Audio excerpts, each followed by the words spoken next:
much, Toastmaster of the Day. And once again, a very good morning to all of you lovely people here. How often has it happened that you think that I will write a speech and you put pen to paper or you switch on your Word document and begin and end? No? Doesn't happen that way? How? Oh wow! Here is our man for all seasons who can do it immediately. People like me, ordinary mortals, most of the time I see a blinking cursor and I stare at that blinking cursor for an eternity and then I switch it off for another day. Sounds familiar? So now we are Toastmasters and we have journeys to complete and we have to write our speeches and we have to rehearse them because the big daddy, the VP education keeps goading us to do better. You can do this, I'll put you in this slot.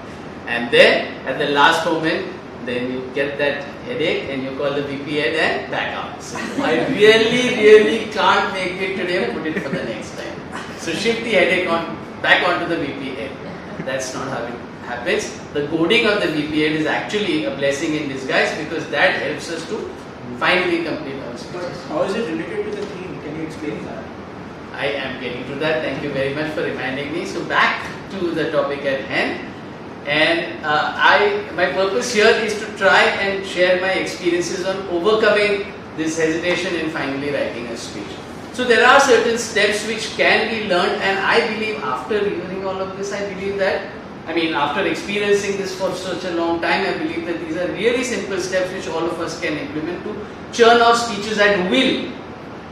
It can happen that you can decide that I'm going to write a speech today, and after half an hour, your speech is ready.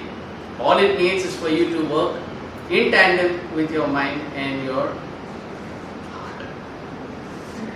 Together, you will churn out a speech. Possible? Yes. No? Unbelievable. Right?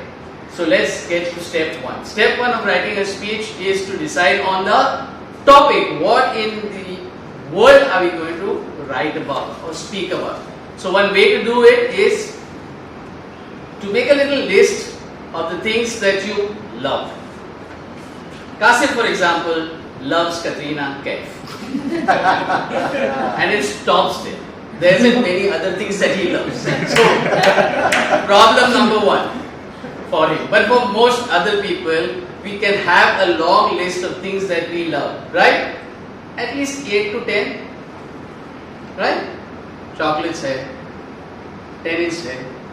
Sahir, what is it that you love? Badminton. Badminton. He loves badminton. There is one.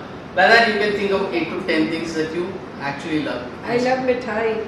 She loves mithai. Right. But as for Hasnain, you're talking about making a list.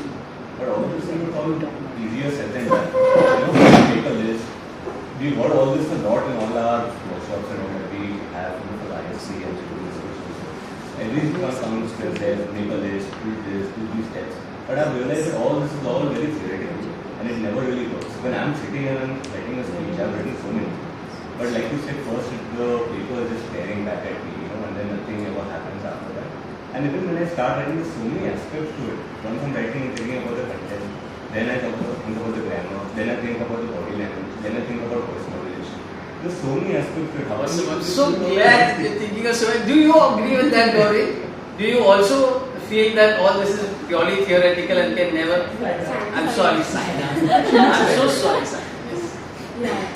You do agree with that? Okay, let's see. But I was feeling who's giving speech, Hamza or? I love this interactive way of imparting knowledge because I'm here all the time to learn from all my. And thank you so much, Hamza, and thank you so much, ma'am. But I would suggest that we could make a list of all the points that we need to discuss, and maybe we can do it after time permitting after I finish. Yes. So yeah, thank you so much for that. Coming back to our selection of topic, like I suggested, we could make a list of the things that we love.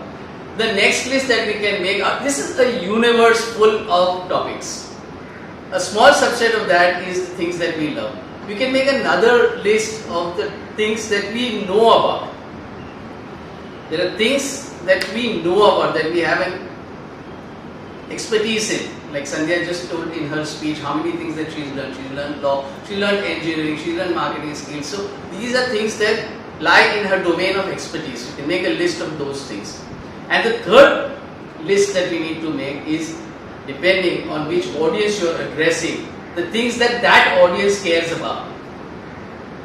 Your topic for that project is the intersection of these three sets. Katrina Kaif, he loves. Katrina Kaif, he knows about. But is Katrina Kaif the topic that your audience cares to hear about?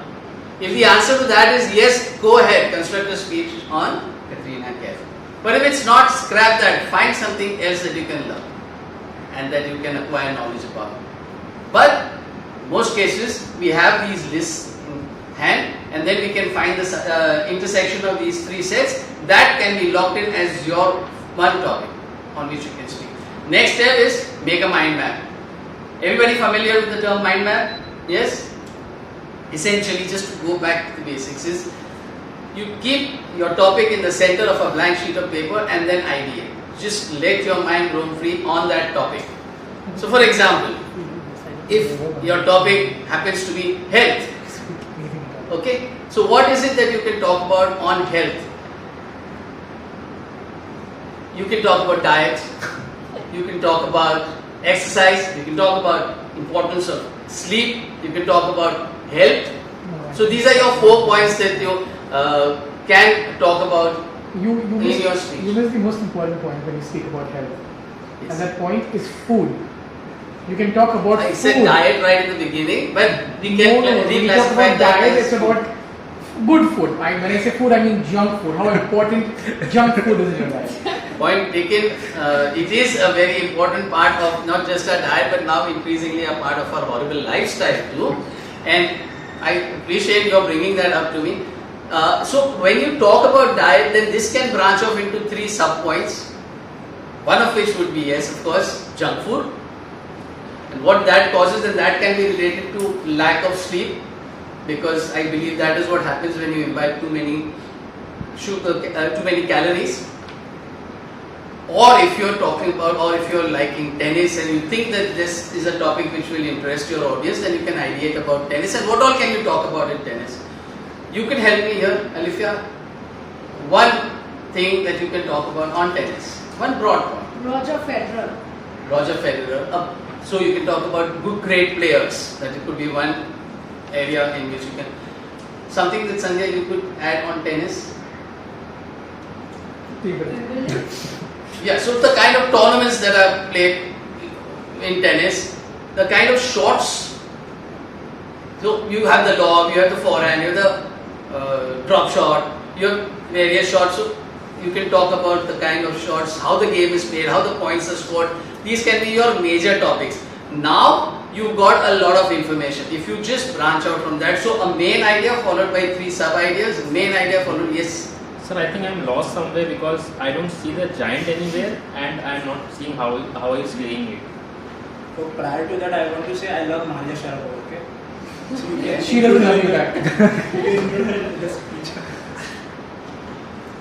So that is exactly how a mind map works. When you're talking about tennis, you suddenly start to think about Maria Sharapova.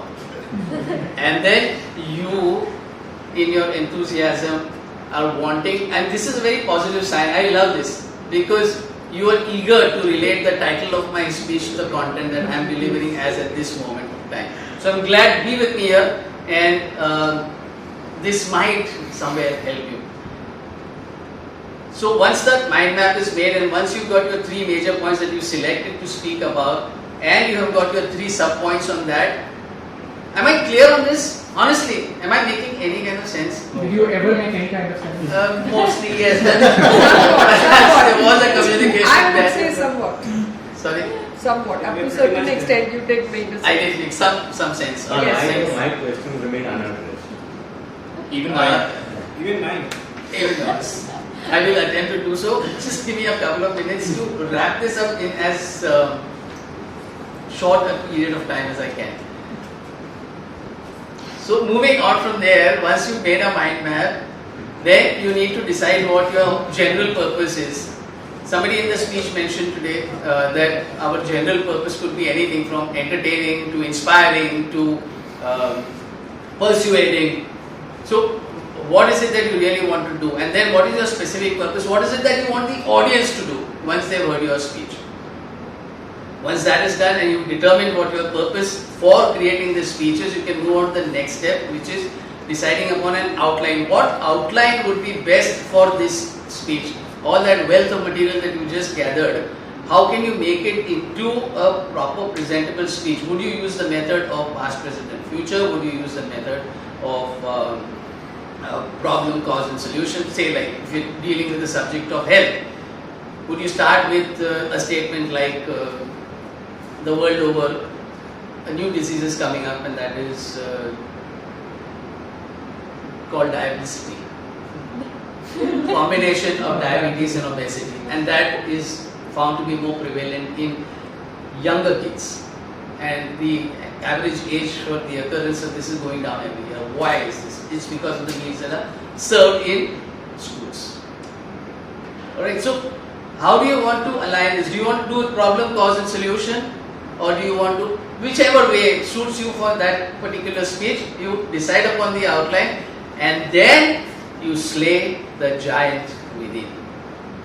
Where is that giant and who is that giant? The giant is the perfectionist that lies within each one of us. There is a voice that tells you, Hasnain, you are no good. Hasnain, you can never hope to write the way Nabila writes. Don't even try. And then you keep you keep yourself fixated upon the best opening, the best phrase, and then the date looms large, and then you plead family engagement, back up. Don't write this. Slay the giant within. Having got it done is better than having done it the best way. Just start writing and everything will fall in place. If you can't find a great opening, forget it. Have a great ending. And in fact, I would recommend that a great ending is even more important than a great beginning, because that clarifies your purpose again. What is it that you want to tell the audience? What is it that you want to share? With that, I hope that I have shed some light upon a very murky subject, especially for Toastmasters. And I hand it back over to you. Delight is exactly the experience I had when I heard Toastmaster Hasnain's speech today. You are an extremely informative speaker and you chose a topic that you are very well versed with. Especially for a project which you needed to do that, because people were going to interrupt you. So if you were not well versed with the content, you wouldn't be able to give justice to the audience. So very well done on the fact that you chose the content, a topic that was very close to you and something that you've done for so many years. The second thing that I think you did amazingly well is that you had the confidence when you were on stage. You had audience awareness. You used your hand gestures very, very effectively. These were two things that you did very, very well. You aced them. But obviously, I was expecting that from you. But with the level of a speaker that you are, I'll directly move into the real objectives of this speech. The real objectives of this speech was to manage a difficult audience, which you did very, very well. You answered. When Hamza spoke up and he was just continuously talking, you let him speak, because that's when, so that he would not interrupt you again and again. The fact that he could speak to you once and then you interrupted him after very long, you gave him the time and the space which helped him not feel as restricted and made him feel like he was a part of the discussion, which was very, very well done. When Saina was using the phone continuously and Saina used it for a good 3 to 4 minutes of the speech, your confidence did move. You ensured that you kept speaking to everybody else and kept the others engaged. Had you just looked at Saina, you would have actually lost the others. So you did that very well. When Abbas and Shantanu were continuously were talking, you ignored them, which made them not continue the conversation. Otherwise, any other conversation, had you actually spoken, it would have taken away all the information that you would, it would have taken everybody else's attention away had you spoken to them. So you used ignoring as a very good policy when it came to taking care, to ensure that you stuck to your content so that the others in the audience who were really interested could take away everything that they wanted to take away. I just have three little feedback that you could use. One is, you had the opportunity to actually engage Saina earlier. You were actually talking about something like, everybody loves different things. You could have said, oh, like Saina loves the phone. And you could have gotten it. But the reason that you couldn't get it probably was because you were really scared. One of the things that we've noticed in you, and that is something that you even spoke at the end, was that you're a perfectionist and you want everything to be perfect. That's when you get the most scared. That's exactly when everybody started talking, you started getting nervous, and the energy that you had at the beginning went away. So that's something that you want to take back. One of the ways that I deal with it is to just say yes. Even when you're less prepared, just say yes and come and walk. And do it, however bad or however good it is. Because the more you do it, the less the fear of the perfection will go away. So that's definitely something that I would want you to take back. And other thing, you gave a lot of good techniques like mind mapping, how we can think of the topic. So you would want to conclude it at the end so that everybody in the audience can take it away. So these are just 2 points of feedback that I have for you. With this, I think you did a great job, and I really think we all should applaud for him once more.